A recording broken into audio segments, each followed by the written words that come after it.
Are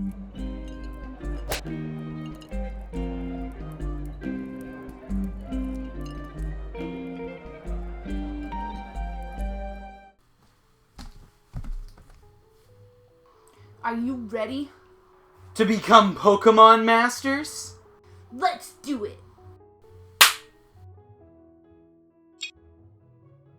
Pokemon, gotta catch 'em all. Greetings. I am Professor William. But most people just call me the Pokemon Professor. But you don't even look old. Yeah, Pokemon professors are supposed to be old. What? No, Professor Elm wasn't old, and neither is Sycamore. Professor Oak was like 100 years old. No, he wasn't. Look, do you guys want to be Pokemon trainers or not? Sure. Okay.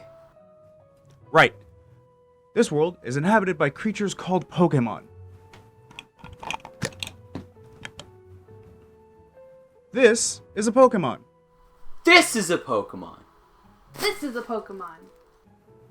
That's a bag of garbage. Yeah, we were cleaning house today.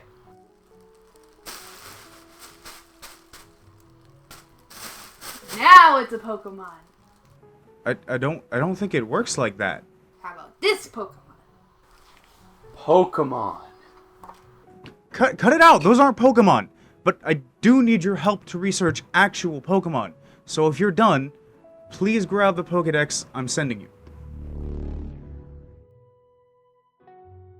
Research. Name. I need you guys to help me complete a guide on Pokemon in the world. That was my dream, but now I'm too old. I knew it.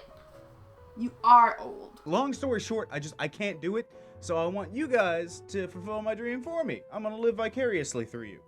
Get moving. This is a great undertaking in Pokemon history. Just please, these damn millennials, and the trash, and the fish, and the birds. I could have become a Digidestin, but no! The college didn't have that course. Well, this won't be too hard. There's only like 150 of them. 150? What year do you live in? There's more than 700 Pokemon.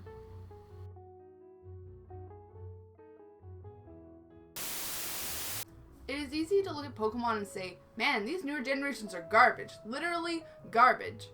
Popular opinion of the modern Pokemon games is that Nintendo has gone off the deep end. They're just slapping cartoon faces on everything.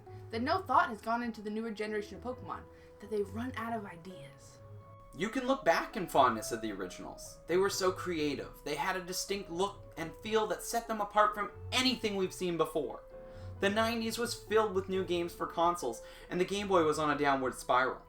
So when a little gaming company called Game Freaks revealed they have a brand new game coming out for the Game Boy, who could have guessed that it would sweep the gaming world off its feet? With the massive surge in popularity in the late 90s, many people were swept up into the Pokemon craze. We may look back fondly at those years now and compare the new starter Pokemon to the classic Bulbasaur, Squirtle, and Charmander. But what if we had originally started with Chespin, Froakie, and Fennekin? Would we still love the original over the new? Many would say Pokemon are just animals with powers of various elements added to them. Let's take this lizard here and add some flames. Bada bing, bada boom. Charmander. What if we took this mouse and shoved it into an electric socket? We got ourselves a Pikachu.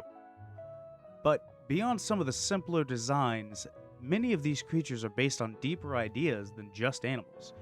Many are based on various blends of mythical monsters and spirits, some more obvious than others. A child may look at a Pokemon and see a silly cartoon character. But to an adult, these colorful creatures' facades peel back as you delve deeper into their lore and backstories. What child could have guessed that the nightmare gargling yellow anteater Drowsy is actually based on the Japanese dream-eating spirit known as the Baku? Many of the original generation of Pokemon were designed with Japanese myths and Shintoism in mind.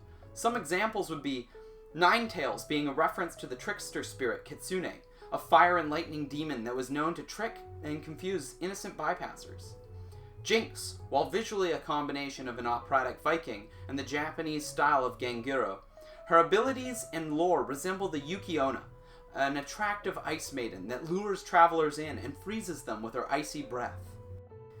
The telling of myths is important for us. Mythology isn't just the study of outdated beliefs, misconceived tales of origin, or the explanation of phenomenon. They are the zeitgeist of our past. They tell of our morals, customs, and languages.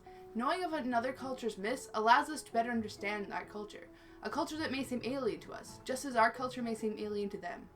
In the second generation of Pokemon, there's a ghost Pokemon called Misdreavus. This ghastly creature is depicted as a floating feminine head, regardless of actual gender. Misdreavus' Pokédex entries describe the ghost as a mischievous troublemaker that enjoys startling people by screaming or wailing and pulling hair. There's a Japanese monster known as the Rakurakubi. By day, an average woman, but by night, as the body sleeps, the neck elongates to impossible lengths to allow the head to roam around and cause trouble. There's a much more violent version of the Rakurakubi, called the Nukakubi, that detaches fully from the body and wanders through the night as a severed female head hunting for human prey. A great example of mythology and religion in Pokemon is Arceus. Arceus is viewed as the creator of all things in the Pokemon world, the god, so to speak. It created the worlds the leading Pokemon would eventually shape into the one we know today. This references almost all creationism religions in the sense that he is the beginning and the end. He made everything that we stand on, and everything inhabiting our world.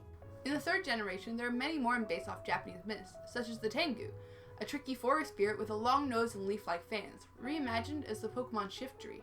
As well, there's the catfish Pokemon Whiscash, who's most likely designed off Namzu, a giant catfish imprisoned beneath Japan that thrashes around and causes earthquakes. Also, the 3 legendary dogs from Generation 2 aren't even necessarily dogs. Suicune is based on the Chillin, a creature that punishes the wicked.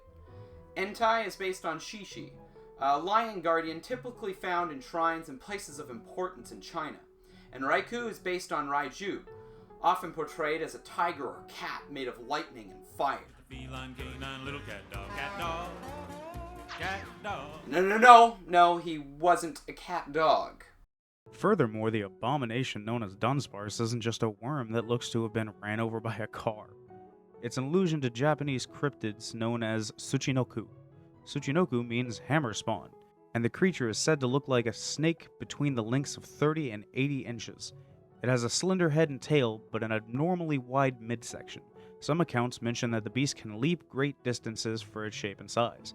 This could be the reason Dunsparce has small wings and can very slightly fly. When a game like Pokemon starts to include mythologies in its gameplay, it opens a more modern window into the various cultures of the world.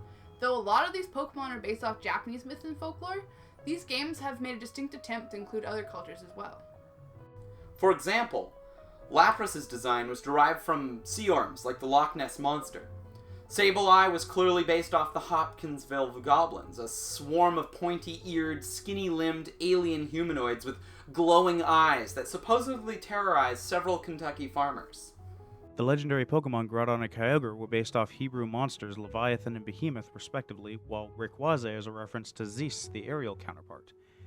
Though his physical features remind me of the Aztec god Quetzalcoatl, the 3 Reggies from Hoenn also reference Hebrew mythology in the form of golems, ancient statues made of natural minerals brought to life through the power of belief. Similarly, Xerneas, Yveltal, and Zygarde all have connections to Norse mythology. In the last 5 years or so, Norse stories have been all on the rise, with the popularity of Game of Thrones, Vikings, and Skyrims, all with roots in Nordic or Scandinavian or Icelandic lore. Xerneas reflects the stag, Hydrin, from Hall of Valhalla. Yveltal is parallel to the eagle, Vertrafomnir, that rests atop Yggdrasil. And Zygarde is a reflection of Jorgmund, the world serpent. So next time you take a look at modern Pokemon and remark upon their simplicity, perhaps you should take a closer look. There might be more there than you realize. Hey, we found a new Pokemon. I think you'll really like it. Isn't he cute? No.